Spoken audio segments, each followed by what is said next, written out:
Hello दोस्तों, स्वागत है आपका आपके चैनल घर संसार में। तो आज आपको माँ की ममता कहानी सुनाएंगे। तो चलिए शुरू करते हैं।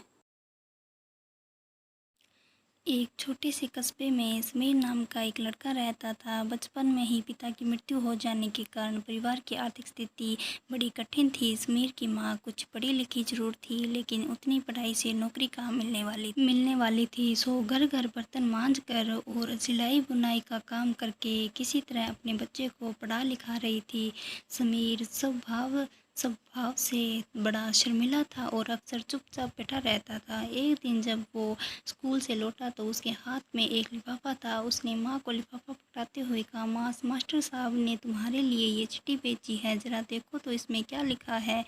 माँ ने मन ही मन चिट्ठी पढ़ी और मुस्कुरा कर बोली, बेटा, इसमें लिखा है कि आपका बेटा काफ़ी होशियार है। इस स्कूल में काफ़ी बच्चों की तुलना में इसका दिमाग बहुत तेज है और हमारे पास इसे पढ़ाने लायक शिक्षा नहीं है, इसलिए कल से आप इसे किसी और स्कूल में भेजिए। यह बात सुनकर समीर को स्कूल न जा सकने का दुख तो हुआ, पर साथ ही साथ उसका मन आत्मविश्वास से भर गया कि वो कुछ खास है और उसकी बुद्धि तीव्र है। माँ ने उसका दाखिला किसी अन्य स्कूल में करा दिया। समय बीतने लगा। समीर ने खूब मेहनत से पढ़ाई की। आगे चलकर उसने सिविल सर्विस परीक्षा भी पास की और आईएएस ऑफिसर बन गया।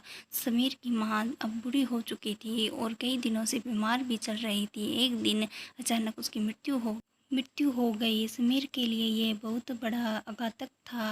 वह बिखल बिखल कर रो पड़ा। उसे समझ नहीं आ रहा था कि अब अपनी माँ के बिना वो कैसे जिएगा। रोते रोते ही अपनी माँ की पुरानी अलमारी खोली और हाथ में उसकी माला, चश्मा और अन्य वस्तुएं लेकर चूमने लगा। उस अलमारी में समीर के पुराने खिलौने और बचपन के कपड़े तक संभाल कर रखे हुए थे।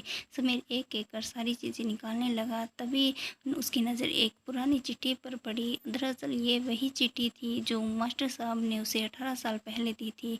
नम आंखों से समीर उसे पढ़ने लगा। आदरणीय अभिभावक, आपको बताते हुए हमें अफसोस हो रहा है कि आपका बेटा समीर पढ़ाई में बहुत कमज़ोर है और खेल कूद में भी भाग नहीं लेता है।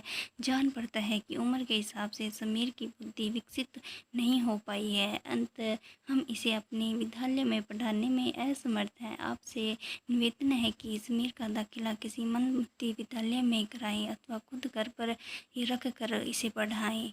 समीर जानता था कि भले ही अब उसकी माँ इस दुनिया में नहीं है, पर वो जहाँ भी रहे उसकी ममता, उसका आशीर्वाद सदा उस पर बना रहेगा। भगवान सभी जगह नहीं हो सकते, इसलिए उसने माएँ बनाई।